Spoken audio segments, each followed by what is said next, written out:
The conservation lab at the Charleston Heritage Museum smelled of chemicals and old paper. Sarah Williams adjusted her magnifying lamp over the daguerreotype, her gloved hands steady as she positioned the 1862 photograph under the scanner. It was her third week cataloging items from the Whitfield estate collection, and most pieces had been unremarkable. Faded family portraits, property deeds, ledgers documenting cotton yields. This particular photograph showed the Whitfield family posed on their plantation veranda. James Whitfield stood rigid in his Confederate officer's uniform, his wife Catherine seated beside him in an elaborate hoop skirt. Their 3 children arranged around them like porcelain dolls. The image quality was exceptional for the era, crisp and well-preserved despite its age. Sarah had processed dozens of similar portraits. Wealthy Southern families documenting their prosperity, their status, their version of history. She began the high-resolution scan, watching the progress bar creep across her screen. The museum's digitization project aimed to make the collection accessible to researchers and descendants seeking their family histories. As the scan completed, Sarah zoomed in to check the image quality, examining the faces first, then the clothing details, the architectural elements of the veranda. Her cursor drifted toward the background, where the plantation house's columns created deep shadows. She paused. There, barely visible in the darkness behind the family, stood several figures. The enslaved household staff, she realized, included in the frame but pushed to the margins, their faces deliberately obscured by shadow and distance. Sarah leaned closer to her monitor, increasing the magnification further. One woman stood slightly apart from the others, her face partially visible. And then Sarah saw it. Her breath caught. The woman's hands, folded at her waist, weren't simply resting. They were positioned in a deliberate configuration, fingers interlaced in a pattern that seemed purposeful, intentional. Sarah's pulse quickened. She had seen something similar before, in her research on Underground Railroad communication methods. But she needed to be certain. Sarah spent the next 2 hours cross-referencing historical databases on her second monitor. She pulled up academic papers on coded communication among enslaved people, studies of quilting patterns used as route maps, documentation of hand signals employed by conductors on the Underground Railroad. The position of the woman's hands matched descriptions she found in a 1932 oral history interview with a freedom seeker named Jacob Harris, who had escaped from South Carolina in 1863. The signal meant safe house or friend, a message that could be captured in photographs, hidden in plain sight while slave owners remained oblivious. Sarah printed several reference images and returned to the daguerreotype, comparing them carefully. The match was undeniable. This woman had deliberately posed with her hands positioned to communicate something to those who understood the language. Sarah's colleague, Marcus Chen, an archivist specializing in African American history, stopped by her workstation.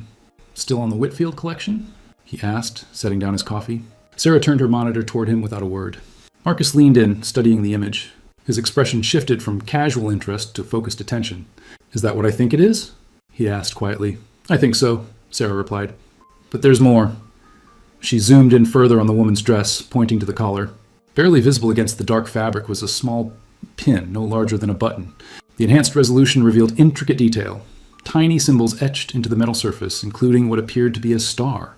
"The North Star," Marcus whispered. "The symbol of the Underground Railroad."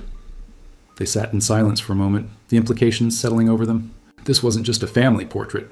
It was evidence of resistance, of courage, of a woman who had risked everything to leave a message that would survive more than 160 years. "We need to find out who she was," Sarah said. Marcus nodded. The Whitfield estate records should have household inventories. They listed enslaved people by name, age, assigned duties.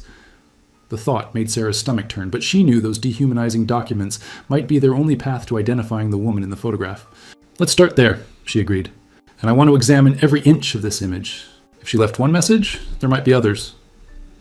The Whitfield estate papers filled 3 archive boxes, meticulously organized by the museum's previous archivists. Sarah and Marcus spread the documents across the large research table in the temperature-controlled vault. Ledgers recorded cotton production, financial accounts, correspondence with factors in Charleston and Liverpool.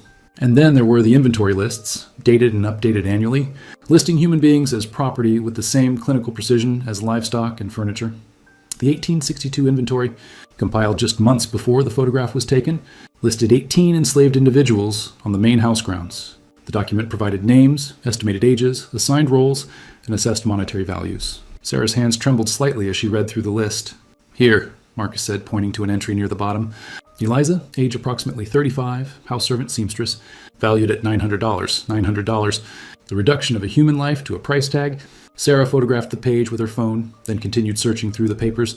She found Eliza's name mentioned in several other contexts: a receipt for fabric purchased for household sewing, a note in Catherine Whitfield's diary about alterations to a dress, a medical expense record from 1859 when Eliza had been treated for fever, but nothing that revealed who Eliza truly was beyond her function in the household.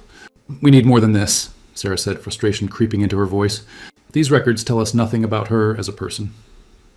Marcus was already searching on his laptop. The Avery Research Center might have oral histories from this area, and there's the Freedmen's Bureau records from after the war.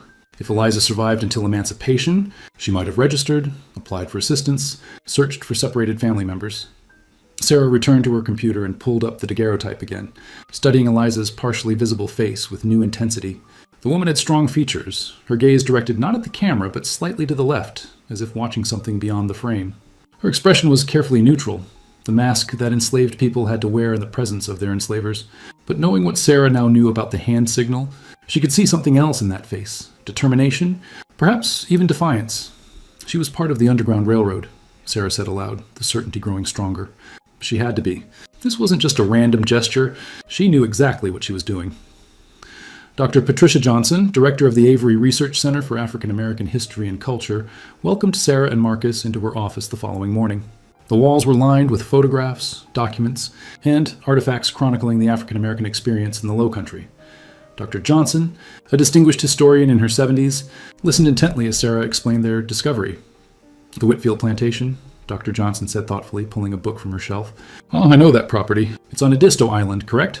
Sarah nodded.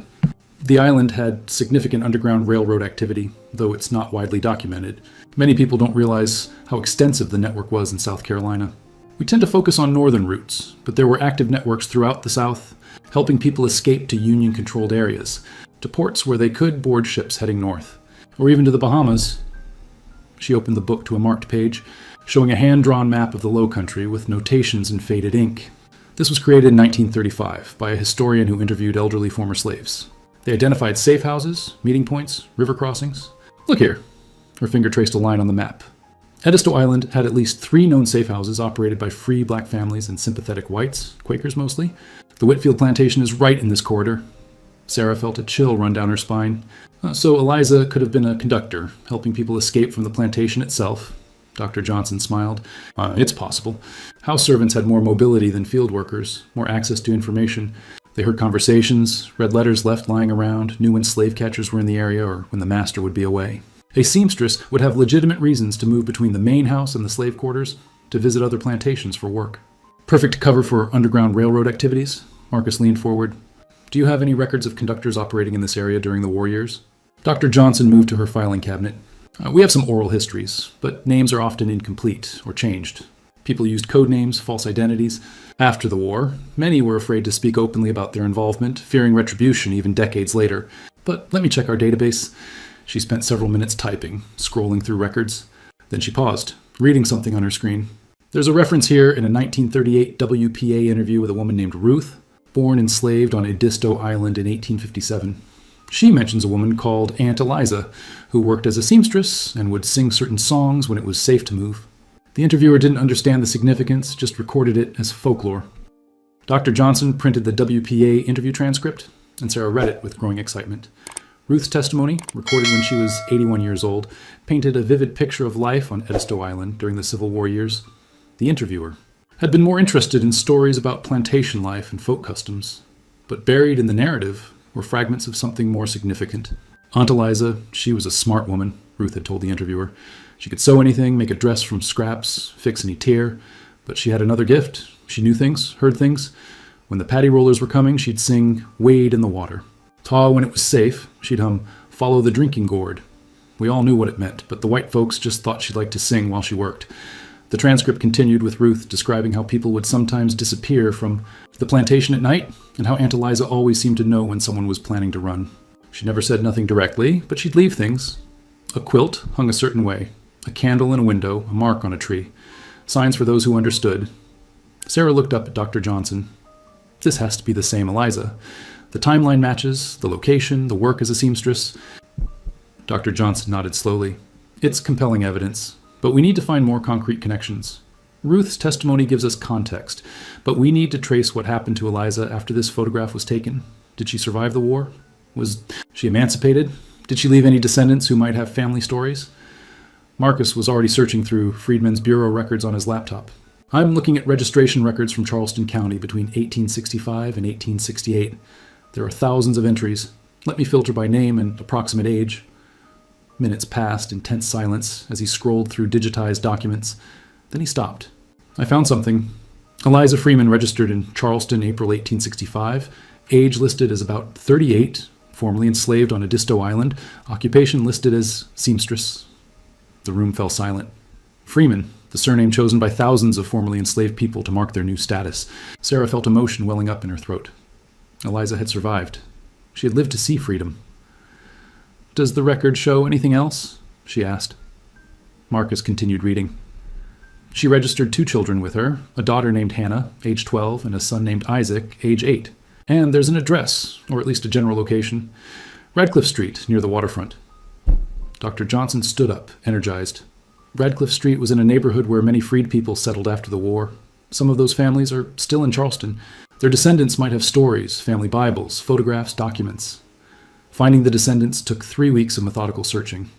Marcus contacted churches in the historic black neighborhoods of Charleston, reached out to genealogy groups, posted inquiries on ancestry forms. Sarah continued examining the daguerreotype, discovering additional details she had initially missed. Faint markings on the veranda floorboards that might have been symbols, the particular way Eliza's collar was folded, possibly concealing something, the angle of her head that kept her face partially shadowed but ensured her hands remained visible. The breakthrough came from a woman named Dorothy Bennett, a retired schoolteacher who belonged to the Gullah Heritage Society. She responded to Marcus's inquiry with cautious interest. Her great-great-grandmother had been named Hannah Freeman, born enslaved on Edisto Island, daughter of a woman named Eliza who worked as a seamstress. Dorothy had family stories, passed down through generations, though some details had faded or become confused over time. Sarah and Marcus met Dorothy at her home in the East Side neighborhood, a modest house filled with family photographs spanning generations. Dorothy, 73 years old with silver hair and sharp, intelligent eyes, welcomed them with sweet tea and homemade cookies. My grandmother used to tell me stories about Eliza, Dorothy said, settling into her armchair. She called her Granny Liza the Brave. Said she helped people find their way to freedom during slavery times. Sarah showed Dorothy the daguerreotype on her tablet, zoomed in on Eliza's face. Dorothy stared at the image for a long moment, her eyes filling with tears. "That's her," she whispered. "I always wondered what she looked like. My grandmother said she was strong, had a face that didn't show fear, even when she should have been afraid." She touched the screen gently, tracing Eliza's features with her finger. "Can you tell us what your grandmother said about Eliza's activities?" Marcus asked gently. Dorothy nodded, composing herself. "Granny said Eliza was part of a network, helping people escape. She would get information from the big house, pass messages, hide people in the quarters when slave catchers came looking. Once the war started, she helped Union soldiers who escaped from Confederate prisons, guided them to Union lines. It was dangerous work. If she'd been caught, she would have been sold away or worse." Sarah showed Dorothy the hand signal in the photograph, explaining its significance. Dorothy's eyes widened. So she left proof. She made sure the truth would survive somehow. She stood and walked to a corner cabinet, retrieving an old wooden box. "I have something to show you. It's been in the family since Eliza's time." Dorothy opened the wooden box carefully, revealing its contents wrapped in faded cloth. Inside was a small leather-bound journal, its pages yellowed and brittle with age. "Hannah, Eliza's daughter, kept this," Dorothy explained. "She learned to read and write after emancipation at one of the schools the missionaries set up. She wanted to record her mother's story before it was lost." Sarah's hands trembled as she accepted the journal, handling it with the care of a professional conservator. The first page bore an inscription in careful, formal handwriting. "The life and courage of my mother, Eliza Freeman, as told to me and witnessed by me, her daughter Hannah Freeman, written in Charleston, South Carolina, in the year of our Lord, 1877. Marcus positioned his phone to photograph each page as Sarah carefully turned them. Hannah's account began with her earliest memories of life on the Whitfield plantation, describing the daily routines, the fear that permeated every moment, the careful masks enslaved people wore. Then the narrative shifted to Eliza's covert activities. "My mother was approached by a free black man named Samuel who worked on the docks in Charleston," Hannah had written. "He asked if she would be willing to help people seeking freedom. She said yes without hesitation, though she knew the danger. She began leaving signs, passing information, hiding people in the cellar beneath the sewing room where the white family never went. The journal detailed specific escapes Eliza had facilitated. A family of 4 guided to a safe house 3 miles north. A young man provided with a map and supplies to reach Union lines, a woman and her children hidden for a week while slave catchers searched the area. Hannah recorded at least 15 escapes that Eliza had participated in between 1860 and 1865. Then Sarah reached an entry dated August 1862 and her breath caught. A traveling photographer came to take a picture of the Whitfield family, Hannah had written. Mother saw an opportunity. She knew the photograph would last, would survive, even if she did not. She wore her North Star pin hidden in the shadows where only someone looking closely would see it, and she positioned her hands in the signal Samuel had taught her, the sign that meant Freedom House. She told me later she wanted to leave proof, a message that would outlive all of them so that one day people would know the truth. Eliza had known exactly what she was doing. The photograph was not accidental documentation, but deliberate testimony, a message planted in the historical record like a time capsule waiting to be discovered. The journal revealed much more than just Eliza's Underground Railroad activities. It documented a network of resistance far more extensive than historical records had suggested. Eliza had worked with at least a dozen other conductors, including several house servants on neighboring plantations, a white Quaker family who operated a store in Charleston, and free black sailors who smuggled freedom seekers onto northbound ships. Hannah described how her mother used her work as a seamstress to pass messages, sewing coded patterns into quilts and clothing, using specific thread colors and stitch patterns to communicate information about routes, timing, and dangers. She detailed how Eliza would travel to Charleston on errands for the Whitfield family, using those trips to coordinate with other members of the network. The entries also revealed the psychological toll. Hannah wrote about nights when her mother would wake screaming from nightmares, about the constant fear of discovery, about the guilt Eliza felt when she couldn't help everyone who needed it. One passage described an incident in 1863 when a young man Eliza had helped was recaptured and beaten nearly to death as an example to others. Eliza had blamed herself for months, though Hannah emphasized that her mother never stopped helping others despite the trauma. Sarah and Marcus spent hours in Dorothy's living room, photographing every page, taking notes, asking Dorothy to share additional family stories. Dorothy told them about Eliza's life after emancipation, how she had worked as a seamstress in Charleston, saving money to buy a small house, how she had helped establish one of the first schools for black children in the city, how she had lived to see her grandchildren born free. She died in 1891, Dorothy said. Hannah wrote that she was peaceful at the end, proud of what she had accomplished. The last thing she said was, "I kept them safe." "That's what matters." Dorothy wiped her eyes. For generations, we've told these stories at family gatherings, passed them down, but most people outside the family didn't believe us. They'd say we were exaggerating, making ourselves seem more important than we were. Now you have proof. You have her own message, left for the world to find. Sarah looked at the daguerreotype again, seeing it with completely new understanding. This wasn't just a historical artifact. It was evidence of extraordinary courage, of a woman who had risked everything to help others and who had been clever, enough to document her resistance in a way that would survive more than 160 years. The Charleston Heritage Museum held a press conference 6 weeks after Sarah's initial discovery. The exhibition hall was packed with journalists, historians, community members, and Dorothy's extended family. The enlarged daguerreotype dominated one wall, with detailed annotations highlighting Eliza's hand signal, the North Star pin, and other subtle messages Sarah had discovered through meticulous analysis.